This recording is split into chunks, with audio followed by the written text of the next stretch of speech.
Coucou! Bon, j'ai envie de faire un petit blabla podcast aujourd'hui. J'appelle ça le blabla podcast parce que je parle de tout et de n'importe quoi. Je parle tout seul, malheureusement. Peut-être qu'un jour il y aura des invités. Je parle d'un sujet que j'ai préparé, mais je ne lis pas un texte comme je le fais d'habitude pour mes vidéos parce que j'essaye de parler beaucoup plus naturellement. D'ailleurs, même sur les vidéos habituelles, j'essaie de parler plus comme ça. C'est toujours difficile de trouver le juste milieu entre parler suffisamment lentement pour qu'on me comprenne et parler suffisamment naturellement pour que les étudiants s'habituent à cette vitesse. Bon, quel est le sujet du jour? Les mangas.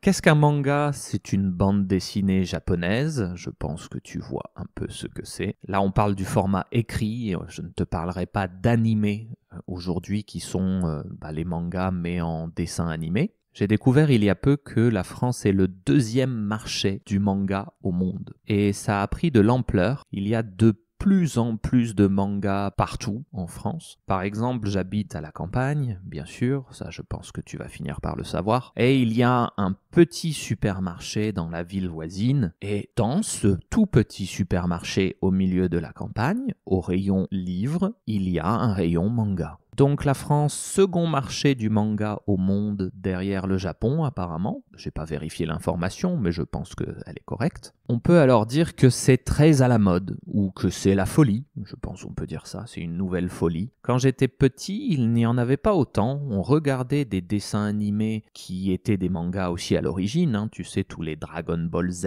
les Ranma 1/2, etc.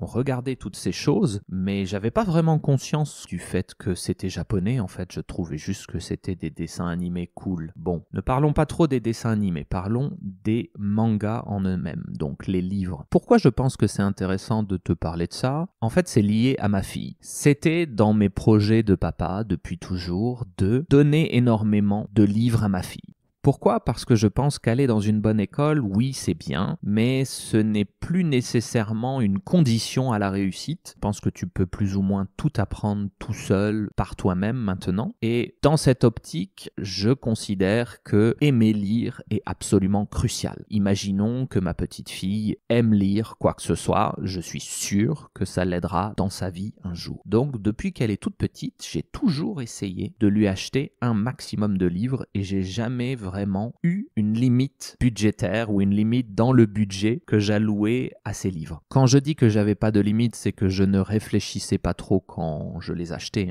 mais en réalité, j'avais quand même une certaine limite parce que je ne les achetais jamais neufs. J'ai toujours acheté des livres d'occasion. Donc je vais sur un site internet et je trouve des livres, etc., etc. Bon, étant petite, ça a commencé par des histoires que nous, on lui lisait évidemment parce qu'elle ne savait pas lire, mais j'aimais cette idée qu'elle ait beaucoup de nouvelles histoires et qu'il y a un certain intérêt pour cet objet, le livre papier. Et puis, au fur et à mesure qu'elle a grandi, elle a fini par apprendre à lire tout doucement, donc à partir de la classe de CP. La classe de CP est la première année d'école primaire, quand on a 6 ans. Et quand elle a finalement su comment lire, bon, elle s'est pas intéressée à ça tout de suite, malgré le fait que je lui ai acheté beaucoup de livres, on va dire, simples, des livres conçus pour son âge, elle s'y est pas vraiment intéressée. Et puis finalement, entre le CE1 et le CE2, donc la deuxième et la troisième année d'école primaire, elle a commencé à avoir plus de facilité pour lire et donc elle a fini par s'y intéresser. Bon, je pourrais dire que j'ai fait un peu comme à la pêche. J'ai essayé de lui lancer beaucoup d'appâts en espérant que ça morde. Donc j'espérais que comme le poisson, elle allait mordre à l'hameçon et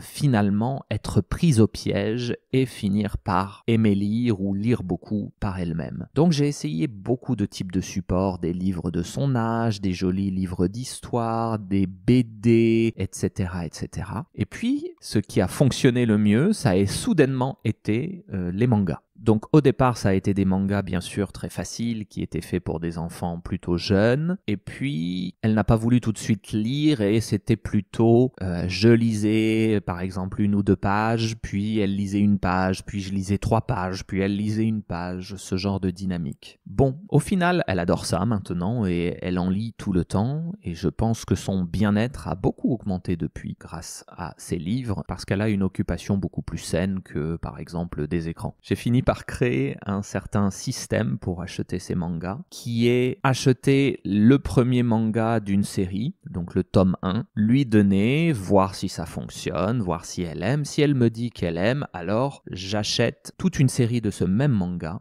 Par exemple, du livre 1 au livre 20, mais toujours encore une fois d'occasion, puisqu'un manga neuf coûte presque 8 € en France, ce qui est conséquent hein, pour une bande dessinée qui se lit très vite. C'est en fait le prix d'un livre classique, hein, donc assez cher. Et alors que d'occasion, tu peux en trouver de 3 € à, allez, on va dire 6 € maximum. Bien sûr, ça me fait un doublon, puisque le premier livre, finalement, je l'aurai 2 fois, mais je trouve que ce n'est pas dramatique. Si la petite en a envie, je peux soit l'offrir à une personne qu'elle connaît ou une personne de la famille, soit essayer de le revendre individuellement pour beaucoup moins peut-être que le prix où je l'ai eu, pour être sûr que ça parte. On en vient à un petit voyage qu'on a fait là, il y a peu. On est rentré voir ma mère dans le nord de la France comme d'habitude et puis je me suis dit tiens pour une fois on pourrait passer par Paris. Et à Paris il y a des grandes librairies, nous on est particulièrement allé dans certaines librairies qui s'appellent des book-off où tu peux trouver tout type de livres d'occasion, c'est vraiment le paradis sur terre je trouve ces endroits. Et il y a un rayon manga gigantesque où tu peux trouver des mangas à 2 € pour le moins cher et ça peut aller encore une fois à 5-6 € pour les mangas les plus recherchés ou en meilleur état. Ma petite, elle a été très surprise parce qu'on est allé dans ces magasins, elle a fait « Waouh, c'est le paradis sur terre !» Elle a eu une réaction très positive. Et puis, elle en a choisi au début 3, si je me souviens bien. Et elle m'a dit « Ah bah voilà, papa !» Et j'ai dit « Mais tu en prends seulement 3 ?» Elle a dit « Bah oui !» J'ai été surpris parce que je l'ai trouvé extrêmement raisonnable et bien élevé de n'en prendre que 3. En fait, elle a considéré qu'il ne fallait pas exagérer parce qu'on lui dit souvent « N'exagère pas, tu en as 2, c'est déjà bien. » Donc j'ai été très content de voir que ma fille, malgré le fait qu'elle soit enfant unique et donc en général trop gâtée, c'est une réalité, elle a voulu s'arrêter naturellement à 3 livres parce qu'elle pensait qu'il ne fallait pas en demander trop à son père. Et elle n'a pas trop compris ma réaction. Je lui ai dit, mais non, prends-en plus. Mais non, encore. Mais vas-y, plus. Encore, vas-y,